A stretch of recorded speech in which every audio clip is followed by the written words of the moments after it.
mundo que merecia a ira de Deus por tudo que o mundo fez contra o seu Filho, Jesus Cristo, bem como para com os seus discípulos, o próprio Deus resolve utilizar a instrumentalidade dos seus servos para ser sal e luz no mundo. O que Cristo, irmãos, está afirmando aqui são três verdades. No verso 14, ele afirma que os discípulos são luz. Vós sois a luz. No verso 15, ele afirma o que se espera no uso da luz. E no verso 16, ele afirma como deve se portar os discípulos como luz no mundo. E aqui, muito particularmente, olhando esses versículos separadamente, no verso 14, ele vai dizer: vós sois a luz do mundo. Eu, certa ocasião, ouvi uma frase, né, que eu achei muito interessante. A frase diz mais ou menos assim: por menor que seja a luz, ela sempre prevalece entre as trevas. E essa é a mais pura verdade. Imagina um breu, imagina uma escuridão, né? E por menor que seja a luz, ela prevalece entre as trevas. Isso me fez lembrar uma ocasião, antes de ir para o Seminário Presbiteriano do Norte. Eu fui estudar no seminário em 98, eu sou da turma de 2001. Então, de 95 a 97, eu estudei no Instituto Bíblico Missionário da Missão Novas Tribos, que ficava ali em Paudalho, próximo do Palavra da Vida, chamado Macedônia. Então, quem conhece ali Palavra da Vida, né? Palavra da Vida é um local encantador, e Macedônia ali também fazia parte de um espaço excelente, né? E que tinha uma mata ali próxima, ainda tem. E alguns finais de semana nós não saíamos, ficávamos ali no Instituto Bíblico Macedônia, né? Instituto Bíblico Macedônia. E certa ocasião, um professor, né, perito em caça, em pesca, ele me convidou para, juntamente com ele, se aventurar numa caça, num sábado à noite. Ele já tinha anteriormente ido naquela mata, ele já conhecia o caminho, e tinha feito algumas picadas, ou seja, ele tinha feito algumas picadas em algumas árvores. Foi com facão, ele colocava ali uma marca naquela árvore, né? Quebrava alguns galhos dentro do mato, para que na nossa caminhada nós soubéssemos aonde é que estávamos indo. E eu confesso para vocês, mesmo sendo um local que eu conhecia tanto, né, mas naquela escuridão ali dentro daquela mata, eu me senti completamente perdido. Mas o que facilitou para que caminhássemos bem foi exatamente o uso da lanterna, né?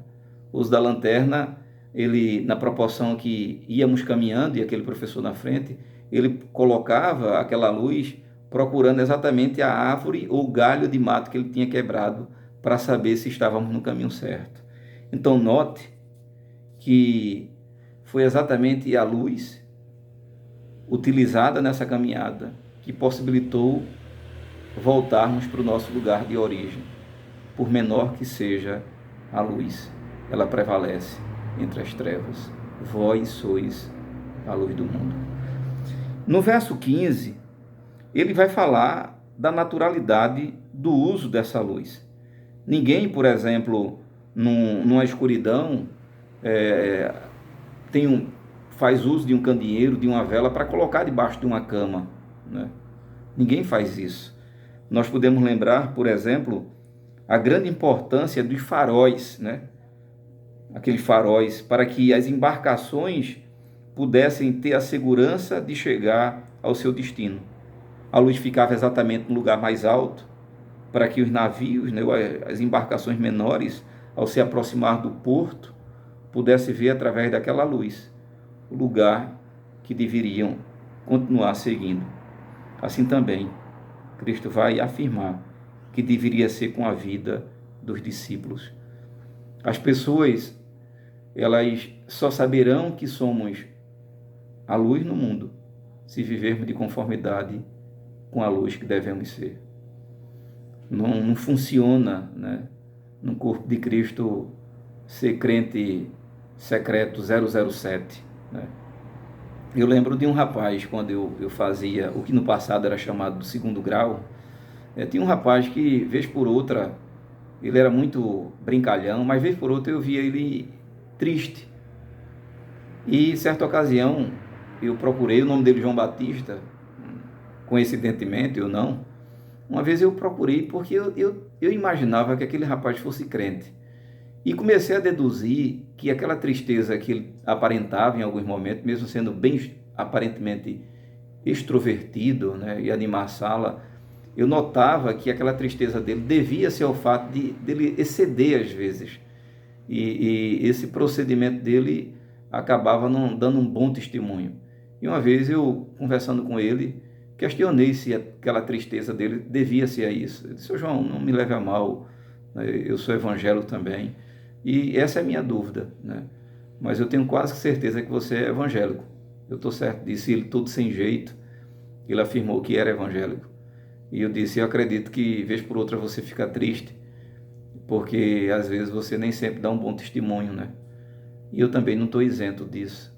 Mas, João, ainda é tempo de acertar, né? Recorra à graça de Cristo e busque ser essa luz no mundo. É exatamente isso que Cristo está dizendo aos seus discípulos, que a luz, ela não pode viver embaixo, ela tem que estar em cima, clareando diante das trevas. O verso 16, nós estamos já nos aproximando do final do nosso estudo, vai dizer algo interessante, que é a continuidade do verso 15, né? Mostrando como não deveria ser utilizado a luz, como não é utilizado a luz, e vai dizer o que deveríamos também na condição de luz no mundo fazer, né? Assim brilhe também a vossa luz diante dos homens, para que vejam as vossas boas obras e glorifiquem a vosso Pai que está nos céus.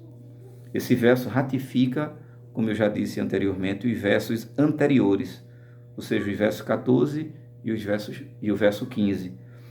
Eu estava, enquanto meditando nesse texto, lembrei de uma história que me impactou muito, né? A primeira vez que eu escutei, por incrível que pareça, foi numa programação missionária que estava havendo ali na igreja do Carlos José Mariano, a igreja aqui no centro da cidade do Recife, e na ocasião quem estava pregando foi o reverendo Sérgio Vitalino.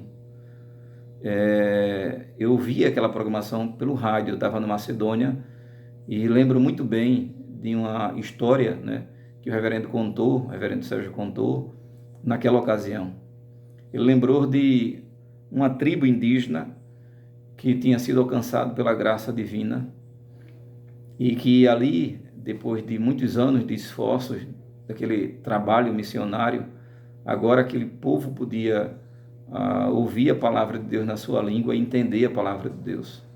E conta-se que, certa ocasião, na exposição da palavra de Deus, o missionário fez uso do Evangelho de João.